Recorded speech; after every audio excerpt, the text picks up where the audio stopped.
하나님의 말씀은 구약 성경 잠언 23장 13절로 18절 말씀입니다.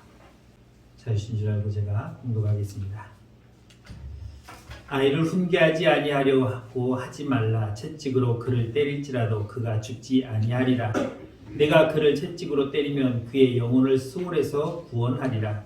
내 아들아, 만일 내 마음이 지혜로우면 나 곧 내 마음이 즐겁겠고, 만일 내 입술이 정직을 말하면 내 속이 유쾌하리라. 내 마음으로 죄인의 형통을 부러워하지 말고 항상 여호와를 경외하라. 정령이 내 장래가 있겠고 내 소망이 끊어지지 아니하리라. 아멘. 오늘은 어린이 주일입니다.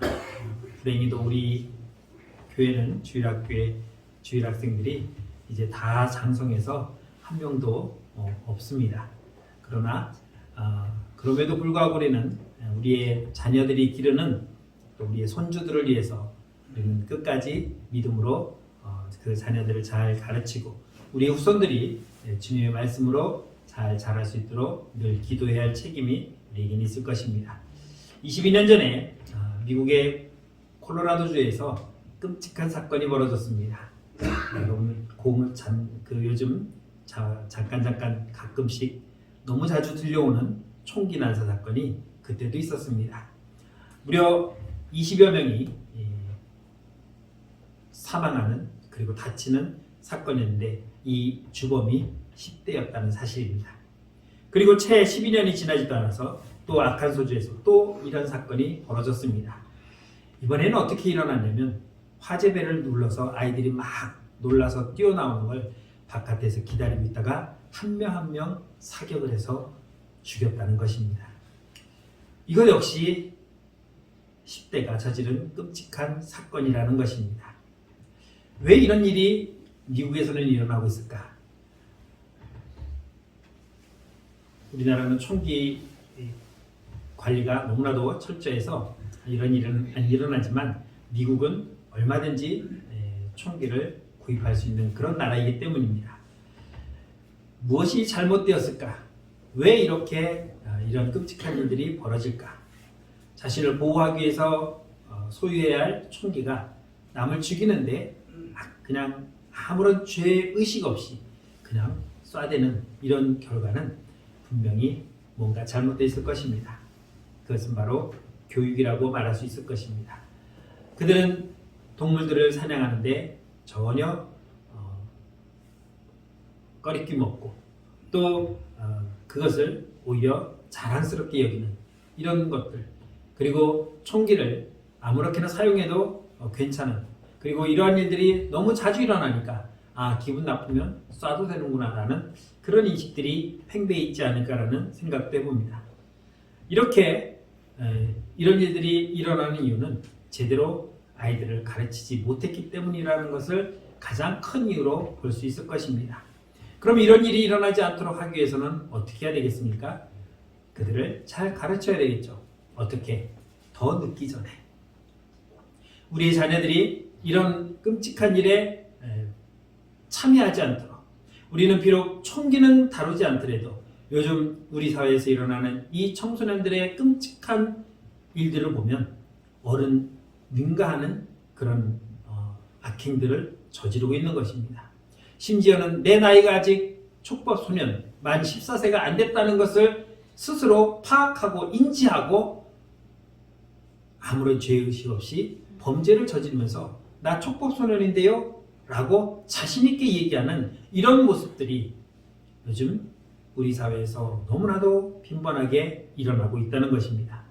우리는 그러한 일들을 막기 위해서 더욱더 아이들에게 더 늦기 전에 가르쳐야 할 것입니다. 그런 부모가 되고 그런 교육을 해나가기 위해서는 어떻게 해야 될까? 우리는 오늘 어린이 주일을 맞이하면서 그 방법을 하나님의 말씀 속에서 찾아보고자 하는 것입니다. 첫째는 부모가 자녀에게 훈계하는 부모가 되어야 하는 것입니다. 오늘 본문 13절 14절에 보면 이렇게 말씀합니다. 아이를 훈계하지 아니하려고 하지 말라. 채찍으로 그를 때릴지라도 그가 죽지 아니하리라. 내가 그를 채찍으로 때리면 그의 영혼을 수월에서 구원하리라고 말하고 있습니다. 여기서 말하는 훈계는 엄한 교육 훈련입니다. 엄하게 교육을 시키는 것이고 그 교육을 반복해서 훈련해서 너가 그런 행동을 하지 말라고 하는 것을 아이에게 직접 가르치는 것입니다. 채찍으로 때리라는 것은 정말 사람을 채찍으로 때려서 그 자녀를 가르치라는 의미보다는 그와 같이 엄격하게 자녀에게 가르쳐서 그들이 잘못된 길로 가지 않도록 훈계하라는 것입니다. 오늘 말씀에 보면 아이를 훈계하지 아니하려고 하지 말라고 하는 것을 보면은 왜 이렇게 부정의 이중 부정법을 사용했을까? 아이를 훈계해, 잘 가르쳐 라고 하면 되지만 아이를 훈계하지 아니하려고 하는 그런 행동을 하지 말라고 하면서 부정의 부정으로 우리에게 더욱더 강하게 요구하고 있는 것을 볼 수 있습니다. 요즘 많은 아이들이 부모로부터 얼마나 철저하게 보호되고 잘 양육되는지 우리는 굳이 의심하지 않아도 우리의 자녀들이 그 자녀들을 낳아서 얼마나 사랑스럽게 가르치는지를 우리는 잘 알고 있습니다. 그런데 그 가르치는 것이 정말 제대로 잘 가르치는 것인지 아니면은 무조건적으로 가르치는 것인지 여기에 또 다른 문제가 갖고 있는 것입니다. 미국에서는 스포크라는 박사님이 아이들을 가르침에 있어서 자율적인 그런 교육을 주장했습니다. 그냥 걔들이 알아서 할 수 있도록 내버려 두라는 것입니다. 우리나라에서도 그것을 본받아서 열린 교육이라고 해서 아이들에게 자율권을 많이 부여하고 있습니다. 요즘 학교에서 그 인권 조례라는 것을 만들어서 아이들의 인격을 존중시키라는 것입니다. 여기 있는 분들은 다 뭐 초등학교 다닐 때부터 선생님한테 참 많이 맞았을 겁니다. 숙제 안 해온다고 맞았고, 떠든다고 맞았고, 청소 안 한다고 맞았고, 공부 못 한다고 맞았고.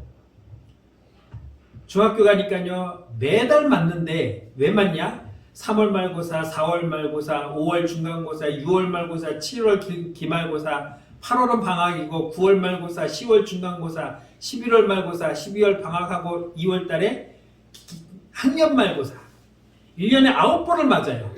왜? 시험 보고 끝나면 점수 쫙 뽑아갖고 너 이리 나와. 너 왜 이렇게 공부 떨어졌어?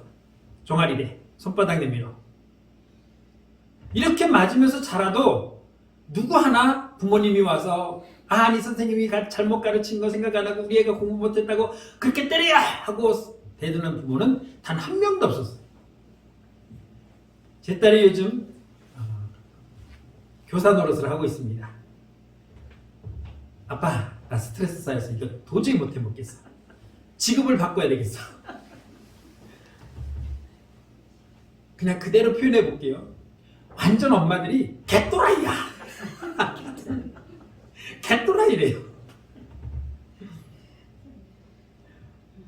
지난주에는 어떤 일이 있었냐면 아이가 막 수업 시간에 왔다 갔다 그래서 너 오늘 좀 남아라.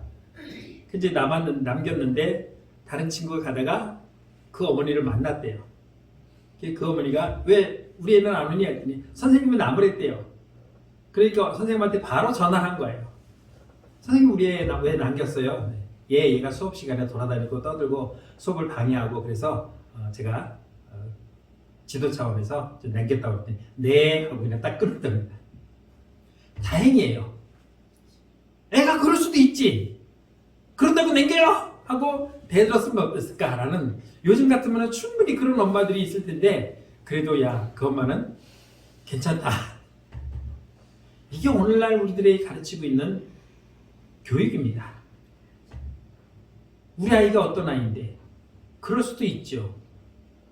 선생님이 아이에게 뭐 교육 차원에서라도 때리면은 완전히 이거는 경찰서 가야 되는 일이에요.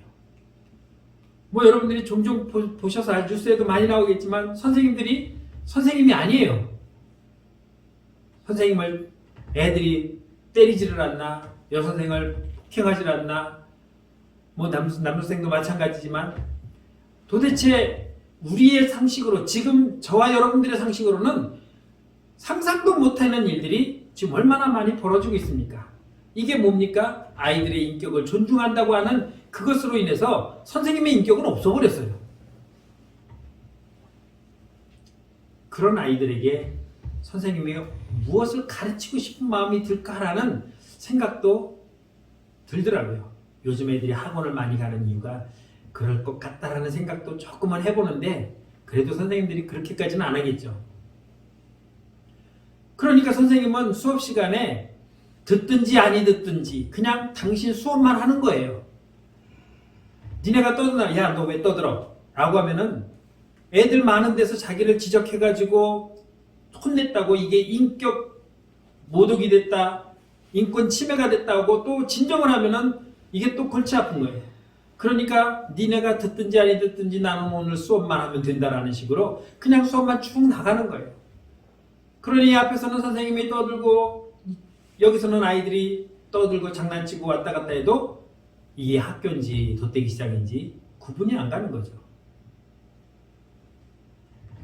세계 학생들의 경치대회를 보면은 미국 학생들이 고등학생들이 전 세계 50등대에 떨어진답니다. 그렇게 자유스럽게 걔들은 알아서 스스로 놀면서 공부하다 보면 자기가 무엇을 잘하는 건지 무엇을 어떻게 해야 되는지 스스로 깨달을 수 있도록 놔두면은 다 알아서 한다. 지도 안 해도 된다는 것이 스쿠버 박사의 교육 방법이고 우리나라는 어떻습니까? 무조건 학원에 갖다 뒤밀어서 집어넣어주는 것이 그래서 우리나라 학생들은 세계 톱이에요. 지금 네가 빵점을 맞아도 괜찮아. 너는 언젠간 너 스스로가 깨달을 날이 올 거야 라고 하면서 그래 그래도 잘했어. 이것도 좋은 경험이야 라고 그렇게 가르치는 그렇게 방치하는 교육이 과연 올바른 교육인가? 성경은 그렇지 않다고 말하고 있습니다. 아이에게 잘못한 것을 잘못했다고 지적하고 바르게 가르치는 것이 참된 교육이라는 것을 말씀하고 있는 것입니다. 성경은 성선설을 주장하지 않습니다. 인간은 태어날 때부터 착하다고 하는 이 성선설을 우리는 주장하지 않습니다. 성악설입니다. 우리는 태어날 때부터 죄를 갖고 태어나고 자라면서 스스로 그 죄가 자라고 퍼져서 상상할 수 없는 범죄까지 이르게 됩니다. 우리 다 경험했잖아요. 알잖아요. 내 아이가 태어났을 때 그 선하고 천사 같은 아이가 크면서 점점 악해지는 모습을 가르치지도 않았는데 거짓말도 하고 도둑질도 하고 싸움도 하고 욕도 하고 참 독학을 잘해요. 우리 아이들은. 우리도 마찬가지지만. 그러니까 그들을 말씀으로 가르치지 아니하고 방치해두면은 그들은 스스로 자연스럽게 어디를 향해 갑니까? 저 지옥을 향해서 달려가고 있다는 것입니다. 공부 안 한다고 친구 사귀는 것까지 일일이 간섭해야죠. 너 왜 공부 안 해? 너 그 친구 누구야? 어디 살아? 몇 동 살아? 101동은 40평, 102동은 25평, 103동은 임대주택. 걔 103동 사는데 너 걔하고 놀지 마. 이게 오늘날 우리들의 삶이고 부모들이 가르치는 교육이라는 거죠. 훈계를 제대로 하지 않으면 그 영혼이 어떻게 되겠습니까? 우리 아이들에게 훈계하는 것을 게으리 하면은 우리는 그 아이를 지옥으로 밀어넣고 있다는 것을 기억해야 될 것입니다.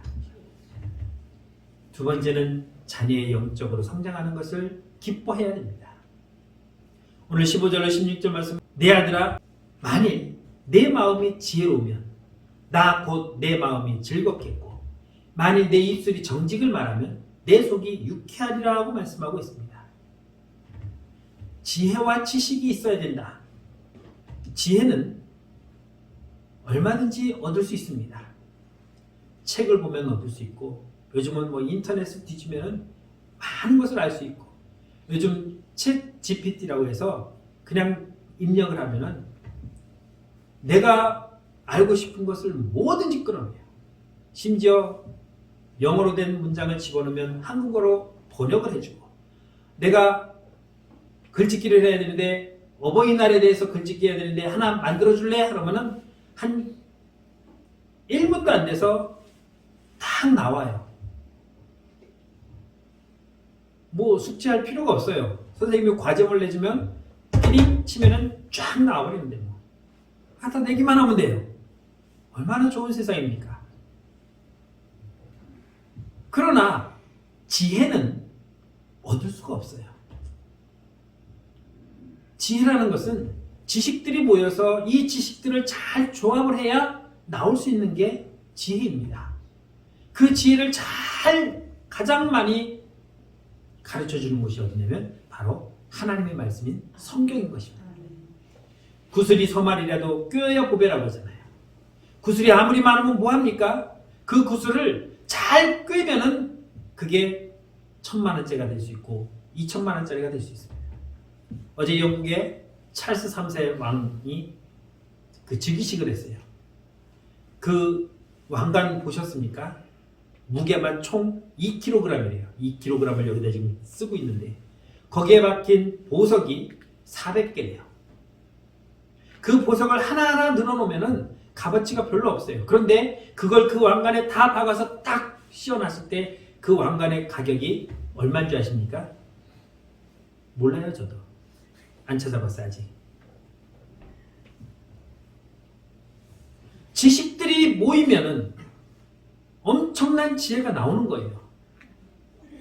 자, 생각해 보세요. 두부가 있고, 호박이 있고, 된장이 있어요. 풋고추도 있고, 양파도 있어요. 이걸 뭘 만들겠습니까? 된장찌개 만들죠. 그런데 재료는 똑같은데 최영희 권사님이 만든 것과 양춘자 권사님이 만든 것과 제가 만든 것이 맛이 다 제각각이에요. 누구 게 제일 맛있겠어요? 제게 제일 맛있어요. 왜? 제가 끓였으니까. 재료가 많다고 해서 지식이 넘쳐나는 건 아니에요. 지식이 많다고 해서 지혜가 막 쏟아지는 건 아니에요. 그것을 잘 조합을 시킬 수 있어야 지혜로운 사람이 되는 거죠.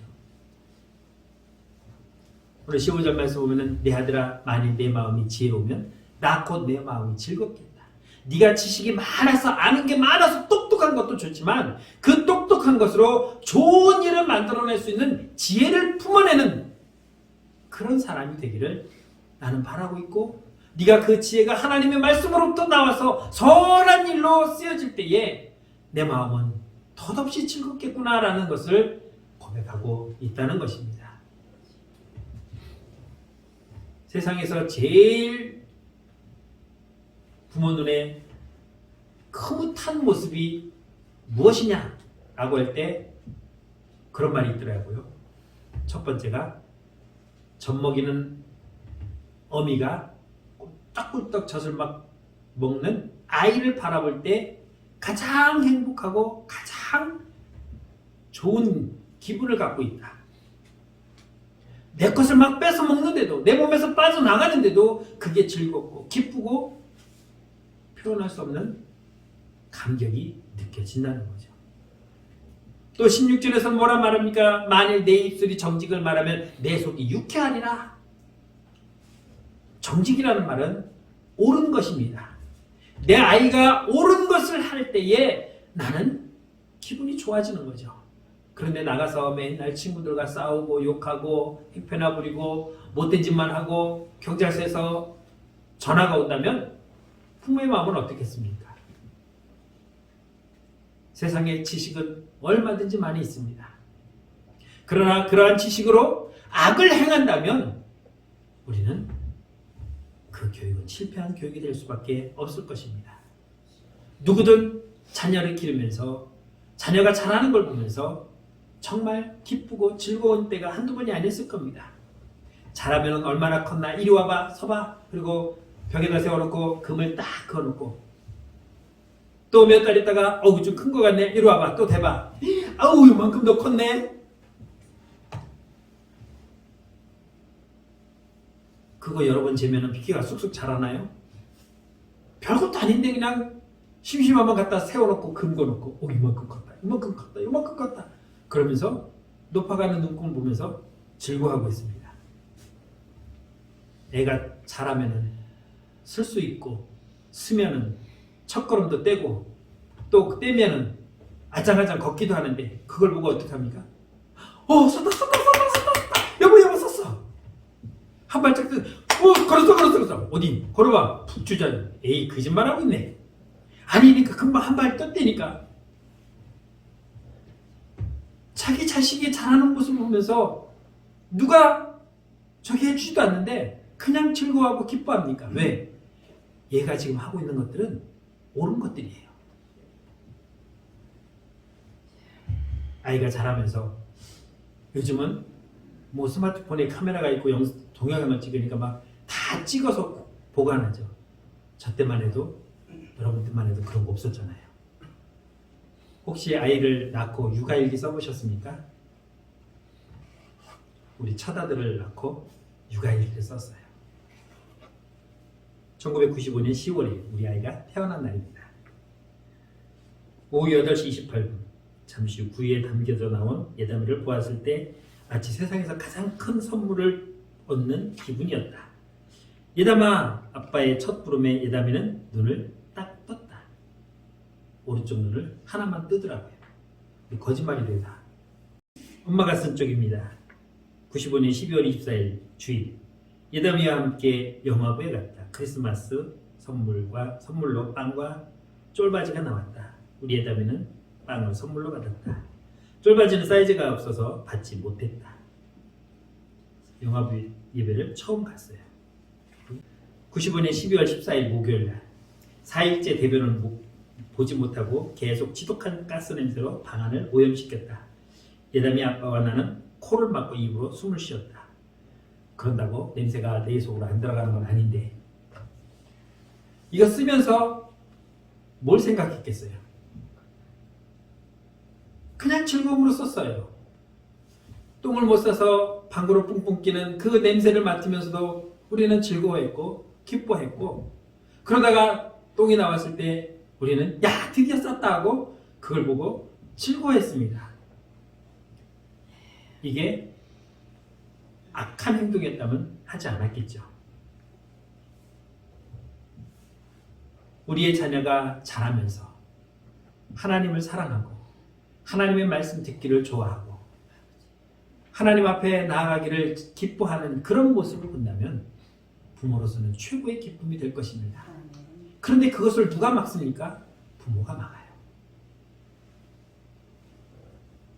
너 오늘 학원 안 가니? 교회 갔다 와서 가지. 무슨 내일 모레가 시험인데. 시험 끝나고 가. 자기는 교회 가면서 자기 아이는 못 가게 막아요. 학생들 가르치면서 엄청 많이 봤습니다. 거기에는 딱 한 분만 예외더라고요. 누구냐면 목사님 자녀.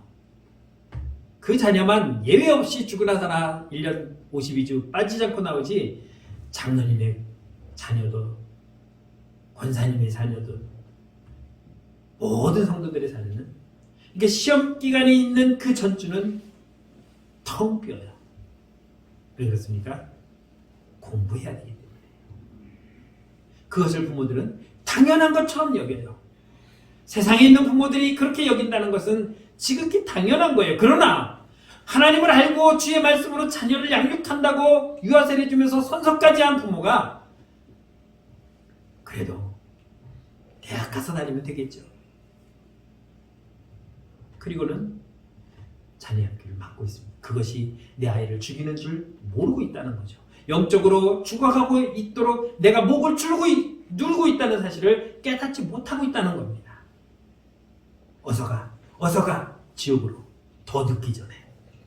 이런 일을 하면서 아무런 죄의식을 못 느끼는 그런 부모들이 오히려 그것을 즐기고 있다는 거죠. 그렇게 해서 받아온 점수를 가지고 기뻐하고 즐거워하고 그래 이 점수 조금만 더 하면은 S대 갈 수 있어. 조금만 더 하면은 저기도 갈 수 있어.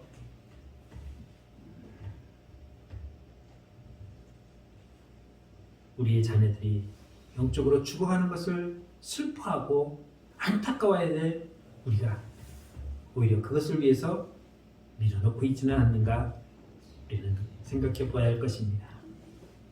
그런 자녀들에게 우리는 미래가 있음을 발견해 보아야 합니다. 17절로 18절 말씀 보면 이렇게 말씀합니다. 내 마음으로 죄인의 형통을 부러워하지 말고 항상 여호와를 경외하라. 정령이 내 장래가 있겠고 내 소망이 끊어지지 아니하리라 하고 있습니다. 부모는 무엇보다도 자녀가 잘 되기를 기뻐하고 있습니다. 그렇다면 기뻐하는 그 기쁨이 옳은 기쁨이 될 수 있도록 그 자녀를 그쪽으로 보낼 수 있도록 밀어 넣어야죠. 그의 장래가 찬란하고 그의 장래가 보장되어 있고 그의 장래가 정말 하나님이 인도하시는 그런 장래가 될 수 있다는 것을 알고 있기 때문에 그쪽으로 인도해야 되는데 하나님은 믿으면서 그 장래에 대한 것은 믿지 못하고 있습니다. 그래, 하나님 우리를 축복해 주실 거야. 그렇지만 네가 할 일은 해야 돼. 그러니 일단은 공부부터 해. 대학 가서 교회 다녀도 되고 대학 가서 신앙생활해도 늦지 않아 라고 말합니다. 이런 부모의 믿음은 어떤 믿음입니까? 대단한 믿음이에요. 엄청난 믿음이에요. 내 자녀가 아무 일 없이 대학까지 갈 수 있다는 그 생명이 보장되어 있다는 걸 누구보다도 확실하게 믿고 있잖아요. 얼마 전에 몇 년 전에 한강에서 의대생이 술 먹고 물에 빠져서 실종됐다 5일 만에 찾았어요. 그 부모가 얼마나 가슴 아파했겠습니까? 그 부모는 알았겠습니까? 내 아이가 의대 다니다가 한강에 가서 술 먹고 빠져 죽을 것을 미리 계산하고 있었습니까? 아니요. 우리는 얼마 전에 음주운전차가 지나가는 아이들을 치어서 9살 어린 딸이 죽은 사실을 알고 있습니다. 그 부모는 알고 있었겠습니까? 아, 오늘 아침 학교 가는 내 딸이 마지막이구나. 그래, 너는 오늘 저 음주운전차에 치여서 너는 이 세상을 끝날 건데 그래, 잘 갔다 와. 아니, 뭐든지 참 잘 가. 그동안 행복했다. 안녕, 빠이빠이. 이러고 학교를 보냈겠습니까? 아니에요. 내 아이는 오늘 학교 갔다가 잘 보내고 저녁에 다시 만나서 얼굴을 맞대할 것으로 믿고 있었습니다. 그건 누구의 믿음입니까? 나의 믿음이었어요. 그런데 결과는 어땠습니까? 나의 미래는 그런 미래가 아니었다는 거죠. 우리는 한 치 앞도 볼 수 없는 어리석은 인간입니다. 그러기에 우리에게는 한 치 앞이 예정되어 있는 것을 알 수 없기 때문에 지금 이 순간, 오늘이 나의 마지막 날인 거죠. 내일 아침에 내가 눈을 뜨면 감사한 거고 못 뜨면 그만인 거예요. 그러기에 내 아이에게 가르칠 날은 오늘밖에 없는 것이죠. 많은 사람들이 죽음 앞에서 무엇을 합니까? 껄껄껄 하고 있어요. 한 번이라도 더 사랑해 줄 걸, 한 번이라도 부모님을 더 만나 뵐 걸, 잘해 드릴 걸. 물론 잘했던 것도 많은데 그런 것들은 생각을 안 해요. 그저 잘못한 것만 생각하면서 내가 왜 그랬을까 이랬을까 하면서 울면서 후회를 하죠. 우리에게는 더 늦기 전에 지금 우리의 자녀들을 하나님 말씀으로 온전하게 가르칠 수 있어야 되는 것입니다. 소의 콧뚜레는 언제 뚫습니까? 800km 나가도 황소가 됐을 때 콧뚜레 뚫습니까? 아니죠. 어렸을 때 콧뚜레를 뚫어놔야 그 소는 영원토록 우리가 다스릴 수가 있는 거죠. 에이, 어린애인데 이 어린 송아지, 아유 저거 뚫으면 얼마나 아플까? 난 못 뚫어. 그냥 좀 이따 하자, 좀 이따 하자 해서 황소가 되면은 진짜 못 뚫어요. 더 늦기 전에 오늘이 내가 가르쳐야 할 마지막 날임을 우리는 기억하고 있어야 되는 것입니다. 우리의 자녀들을 지금 가르치지 못하면, 지금 훈계하지 아니하면 우리는 영원히 그 기회를 놓쳐버릴 수밖에 없을 것입니다. 17절 말씀을 다시 한번 보겠습니다. 내 마음으로 죄인의 형통을 부러워하지 말고 항상 여호와를 경외하라. 지금은 네가 하는 것이 좋아 보일 수 있지만, 지금 네가 그렇게 하는 것이 너에게는 좋을 것이라고 생각하고 있지만 그것은 옳지 않은 것이다. 네가 그러한 것을 부러워하지 말고 하나님을 경외하며 하나님 말씀에 순종하며 하나님 말씀대로 살아가는 것이 얼마나 좋은 것인지 것을 꼭 기억해야 된다라고 가르칠 때에 그 결과는 우리가 생각했던 것 이상으로 하나님의 은혜와 축복이 그의 앞길을 형통케 한다는 것을 믿으시기 바랍니다. 사랑하는 성도 여러분, 우리의 자녀들은 이미 다 자랐을 겁니다. 그러나 그렇다고 해서 그 자녀들이 자랐다고 해서 그 자녀들이 잘못되는 것을 에휴 너도 성인이니까 이제 네가 알아서 하겠지 라고 방치하는 것이 아니라 여전히 우리는 그들에게 하나님 말씀으로 훈계해야 될 것이고 그렇게 훈계받는 우리의 자녀들이 그 후손들을 또 하나님의 말씀으로 제대로 가르칠 수가 있는 것입니다. 이것이 믿음의 대를 이어갈 수 있는 유일한 방법이고 그들의 삶이 하나님이 약속한 축복의 삶을 살아갈 수 있는 가장 복된 인생이 된다는 것입니다. 좋은 것 알면서도 못한다면 그는 어리석은 것이죠. 이 약을 먹으면 내 병이 낫는다는 것을 알면서도 써서 못 먹어.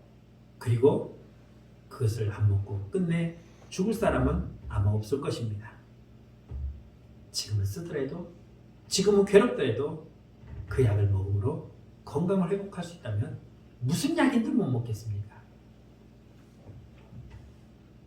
구약과 신약이라고 하는 가장 좋은 약으로 우리의 자녀들을 우리의 후손들을 가장 건강하게 복되게 가르치며 또 축복하는 저와 여러분들의 삶이 되기를 주의 이름으로 축원합니다. 기도하겠습니다. 참 좋으신 하나님 은혜를 감사합니다. 태의 열매로 우리에게 축복해 주시고 그 자녀들로 하여금 우리의 기쁨이 되게 하시며 우리에게 맡겨주신 이 자녀들을 주의 말씀으로 잘 양육할 수 있도록 인도하신 하나님께 감사와 찬양을 드립니다.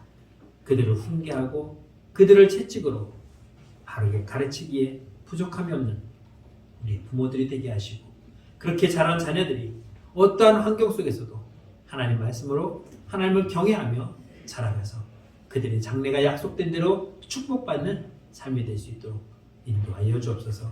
예수님의 이름으로 감사하며 기도드렸습니다. 아멘.